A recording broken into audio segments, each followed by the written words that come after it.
Mucho antes de convertirse en el terrorista más buscado del mundo, Osama Bin Laden fue rastreado por el gobierno de los Estados Unidos. Tan buscado que en los años 90, la CIA tramó una serie de misiones secretas en Afganistán para capturar, secuestrar e incluso matar al líder de Al-Qaeda. Había decenas de personas en el gobierno de Estados Unidos contratadas para buscar a Osama Bin Laden. En ese momento yo no lo sabía. Steve Cole, gerente de edición del Washington Post, es el autor de Guerras Fantasmas, un libro que detalla los intentos diversos de capturar a Bin Laden.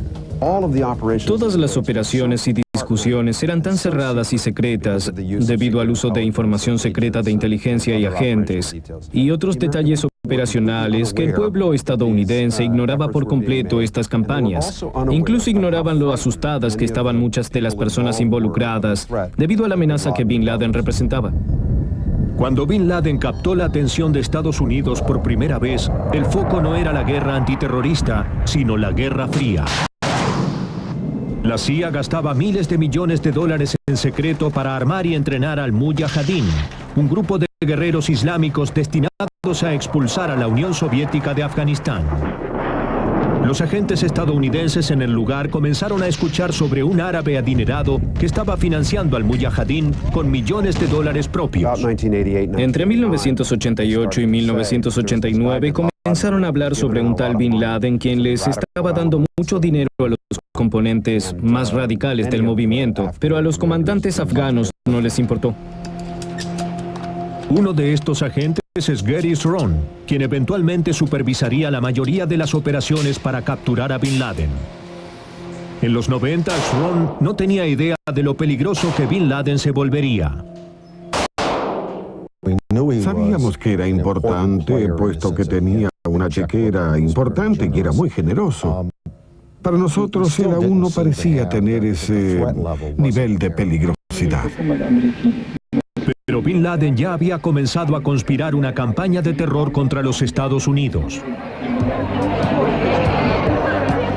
La bomba en el World Trade Center en 1993, la explosión en 1995 en el centro de entrenamiento de la Guardia Nacional en Riyadh, Arabia Saudita, y las bombas en 1996 en las Torres Khobar, un complejo de entrenamiento militar estadounidense en Daran, Arabia Saudita. Para entonces, Estados Unidos comenzaba a conectar los ataques con un grupo de terroristas misterioso vinculado con Bin Laden, llamado Al-Qaeda. Esa prueba recién se volvió sólida en el verano de 1996, cuando un desertor salió de su oficina en Khartoum y entró en la embajada norteamericana para proveer detalles de la organización de Bin Laden. Esto impactó a los Estados Unidos al reconocer que este hombre era un agente realmente. Bin Laden es desterrado de Arabia Saudita y Sudán. Por lo tanto, regresa a Afganistán recibido por el grupo talibán. El grupo fundamentalista islámico participaba de una guerra civil sangrienta por el control del país. Bin Laden llevó a su familia a un complejo llamado Tarnak Farms. Era un gran complejo amurallado de unas 40 hectáreas en las afueras del aeropuerto de Kandahar. Mullah Omar, el líder talibán, se lo otorgó a Bin Laden como cuartel para que Al-Qaeda comenzara a organizarse. Gary Sron, en ese entonces líder de la CIA en Islamabad, Pakistán, recibe órdenes del cuartel general de la CIA en Langley, Virginia, de elaborar un plan para capturar a Bin Laden. Sin servicios de inteligencia en el terreno, Sron hace un viaje secreto a Afganistán para encontrarse con el líder de la Alianza Norte, el grupo que luchaba contra el talibán. Un hombre carismático y con muchos contactos llamado Ahmed Shah Massoud. Fui con el objetivo de preguntarle a Massoud si accedería a cooperar con nosotros en nuestro intento de capturar a Bin Laden. Y la realidad es que él estaba en guerra contra el régimen talibán y Bin Laden estaba del lado de los talibanes y en su territorio, por lo que era muy difícil para él. Mientras Massoud tenía una política de no tomar prisioneros del régimen talibán o a Bin Laden, las órdenes de la CIA hacia Sron eran justo lo contrario. Se buscaba capturar a Bin Laden y sacarlo del país con vida para someterlo a juicio por sus crímenes. Sron llegó incluso al punto de buscar un lugar donde pudieran retener a Bin Laden hasta sacarlo del país. Se hicieron los arreglos por una cueva en la que Bin Laden estaría detenido por unos 30 días hasta que la cacería disminuyese y luego podríamos moverlo clandestinamente, así que estábamos confiados en capturarlo.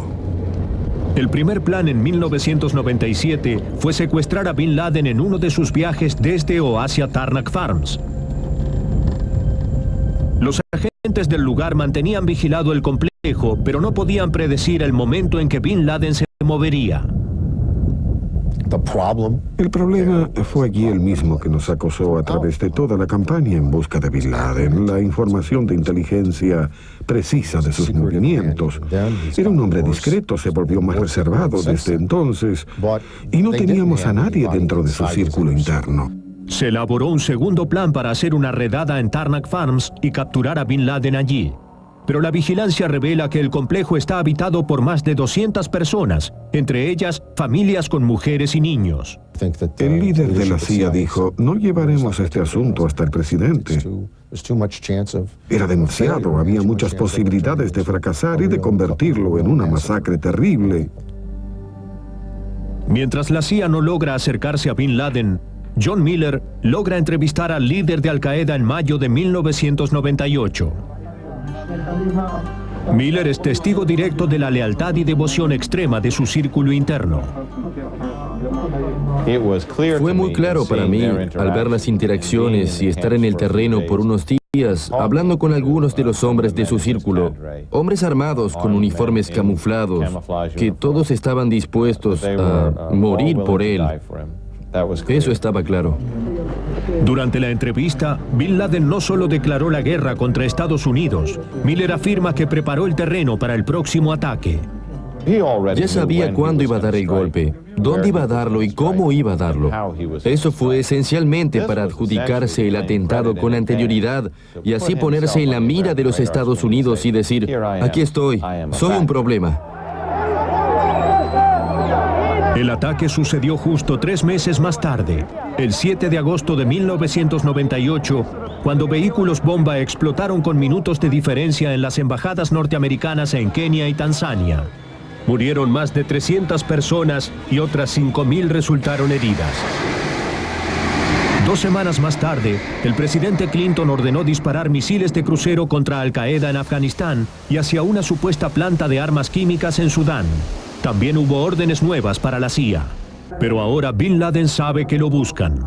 Abandona Tarnak Farms y comienza a moverse diariamente.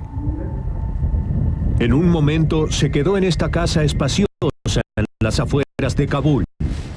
Un oficial afgano cuenta que Bin Laden durmió en esta habitación protegido por 20 guardias. Para Gary Sron, la información precisa es más difícil de obtener que nunca. Llegábamos siempre un día después. Podíamos decir dónde había estado el día anterior, pero nunca sabíamos dónde estaría esa noche. Y eso fue agotando cada uno de los recursos que teníamos. Cada una de las señales aéreas de inteligencia y también de inteligencia humana. Sron continuó trabajando con Massoud al norte de Afganistán y con agentes en tribus del sur para reunir datos sobre el paradero de Bin Laden. Incluso tendió una red más amplia solicitándole a la agencia de inteligencia pakistaní que arreglara un encuentro con Bin Laden en el aeropuerto de Kandahar, donde agentes estadounidenses lo arrestarían. La gente de Pakistán no tenía que aparecer, solo tenían que arreglar el encuentro con Bin Laden y en ese momento el jefe de inteligencia de Pakistán consideró la propuesta, pero luego anunció que no lo haría. A comienzos de 1999, la CIA finalmente obtuvo algo cuando agentes de una tribu vieron a Bin Laden cazando halcones con un grupo de personas cerca de Kandahar. Supimos que Bin Laden estaba allí en uno de estos complejos y enviamos a nuestros hombres, quienes fueron y encontraron el terreno. Pusimos un sistema de posicionamiento global en las cercanías para determinar si estos eran los campos de los que se hablaba. Según Sron, la CIA planeaba asaltar el complejo, pero la vigilancia reveló que también lo usaban los funcionarios de los Emiratos Árabes Unidos, aliado de Estados Unidos. Los funcionarios de Clinton dijeron que la inteligencia no era suficiente para autorizar el golpe, pero Sron cree que se temía que esto provocara un problema diplomático. Y eso fue peor que lo de Tarnak Farms, ya que realmente creíamos que él estaba allí y que podíamos matarlo. Y no lo hicimos. Si bien Bin Laden se encuentra en movimiento permanente, los ataques no cesan. En octubre del año 2000, atacaron un barco estadounidense mientras cargaba combustible en Yemen. 17 marineros americanos murieron. Mientras la CIA no lograba penetrar el círculo interno de Bin Laden, los agentes de Massoud comenzaban a quebrar la estructura de Al Qaeda, identificando posibles informantes. Empezábamos a construir el entramado. El objetivo era arrestar a uno de ellos y ponerlo de nuestro lado. En otras palabras, arrestarlo y decirle: sabemos quién eres, irás a la cárcel, queremos que trabajes para nosotros. Lo que Sron no sabía es que Bin Laden había penetrado el círculo interno de Massoud. El 9 de septiembre de 2001, 2 atacantes suicidas se hicieron pasar por periodistas y asesinaron al líder de la Alianza Norte. La muerte de Massoud era un anticipo de los ataques que sucederían 2 días más tarde. 11 de septiembre, día en que la búsqueda de Bin Laden pasaría de ser una serie de misiones secretas a una cacería humana incesante.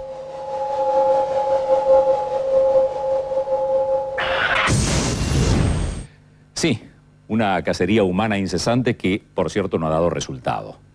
Quizás más suerte tuvieron los periodistas, porque todos los grupos destinados a capturar, localizar y, por qué no, eliminar a Bin Laden no tuvieron éxito. Pero los periodistas, algunos de ellos, tuvieron la posibilidad de entrevistarlo. Tal el caso de John Miller, el hombre que en 1998 logró esa entrevista en Afganistán. Le costó muchísimo. Comenzó una odisea que pasó a través de agentes intermediarios desde Washington hasta las cuevas de Afganistán, pasando por Londres y por Pakistán. Pero finalmente se sorprendió cuando aparecieron los guardaespaldas y el propio Bin Laden en persona, que había pedido, por cierto, todas las preguntas con anterioridad para ser traducidas del inglés. Claro que la entrevista tuvo sus bemoles, porque el asistente que entró, rodeado por los guardaespaldas con sus famosos fusiles Kalashnikov A-47, le dijo a Miller: tengo muy buenas noticias. Bin Laden va a contestar todas las preguntas. Sonrió Miller, se lo imaginan ustedes, y a continuación le dijo: eso sí, no va a haber traducción, ¿eh? ¿Pero cómo? Sí, que el camarógrafo grabe toda la entrevista y luego usted en Estados Unidos hace que la traduzcan. Pero entonces, dijo Miller, se imaginan ustedes, consternado, pero no puedo hacer repreguntas. ¿Qué hacemos? No hay ningún problema, le dijeron. No haga repreguntas. Bueno, ustedes sí tienen preguntas. Bueno, no creo que respondamos todas, pero seguramente después de la pausa van a seguir sabiendo mucho más sobre Bin Laden y esta cacería.